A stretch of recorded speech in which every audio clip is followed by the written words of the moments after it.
நம்ம இன்றைக்கி பார்த்துக்கிட்டு இருக்கிறது பாரம்பரிய வைத்தியம். பாரம்பரிய வைத்தியத்தில் கட்டிக்கான மருந்து. இன்றைக்கி பார்த்திங்கன்னா வெயில், அதிகமான வெயில், அதில் வந்து அதிக அளவுக்கு கட்டி வருது. இந்த கட்டியில் வந்து உடைக்கிறதுக்கு மஞ்சள், பூந்திக்காய், மருதாணி, ஜாதிக்காய், இதெல்லாம் கூட்டு கலவையாக சேர்ந்து இப்போ நம்ம மருந்தாக தயாரிக்க போகிறோம். உடம்புல சூட்டுனால் வர்ற கட்டி அங்கங்கே கலலை மாதிரி வந்திருக்கும். அந்த கட்டி வந்து சூட்டு பொக்கலாம் அப்படின்னு சொல்லுவோம். சில பேருக்கு வந்து உடஞ்சிரும், சில பேருக்கு வந்து உடையவே உடையாது, கரண் பட்டு போயிருக்கும்.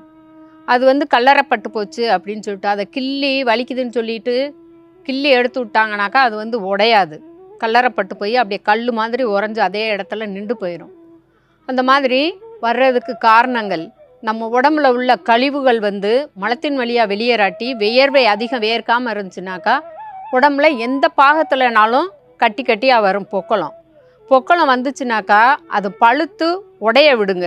மருந்து போட்டு அதை உள்ளேயே அமுக்கி வச்சிங்கனாக்கா இன்னும் பெருசாக வேறு வேறு இடங்களில் கொப்பளம் வரும். தலையில் வரலாம், கண் பார்வைகள் குறையும்.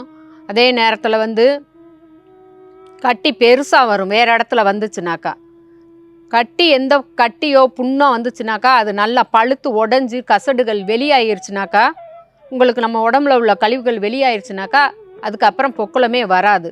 அமுக்கி வச்சிங்கனாக்கா அது தோல் நோயாக வரும். திரும்ப சொறி சிரங்க அந்த மாதிரி பெரிய பெரிய புண்ணுகளாக வர்றதுக்கு நாம் அந்த பொக்குளத்தை அமுக்கி வைக்கக்கூடாது. உடஞ்சி வெளியே வர்றதுக்கான மருந்து தயாரிக்கும் முறையை பற்றி பார்க்கலாம். சூட்டு கொப்பளங்கள் பழுத்து உடைகிறதுக்கான மருந்து தயாரிக்கும் முறையை பற்றி பார்க்கலாம். மருதாணி கொஞ்சமாக எடுத்து நல்லா அரைச்சி எடுத்து வச்சுக்கிறணும். தண்ணி விட்டு நல்லா அரைச்சி எடுத்து வச்சுக்கோங்க. மருதாணி அரைச்சி வச்சது கூட ஜாதிக்காய் பொடி கொஞ்சமாக சேர்த்துக்கிறணும். ஒரு 2 சிட்டிகை கூட சேர்த்துக்கலாம்.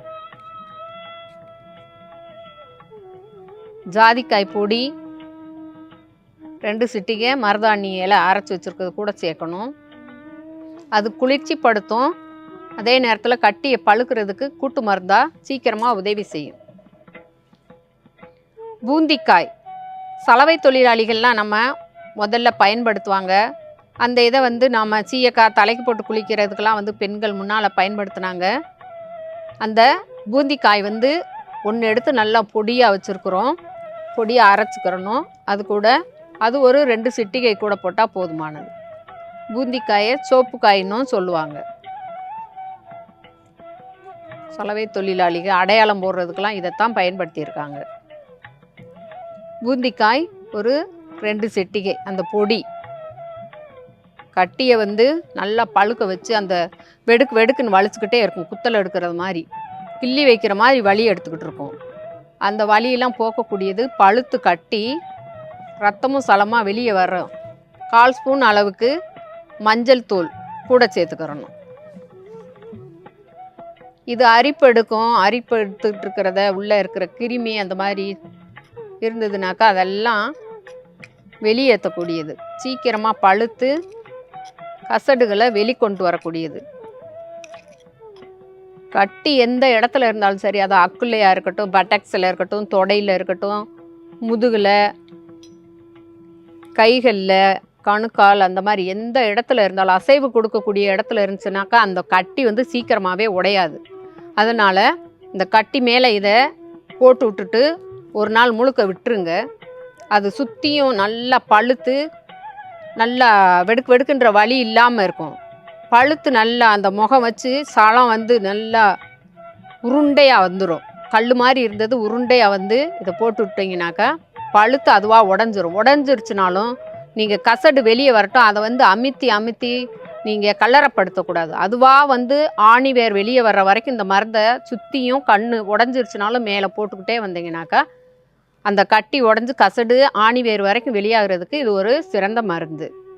கட்டியை உடைக்கிறதுக்கு மஞ்சள், பூந்திக்காய், மருதாணி இலை, ஜாதிக்காய் இதெல்லாம் கூட்டு கலவையாக சேர்ந்து மருந்து அரைச்சி எடுத்து வச்சுருக்கோம்.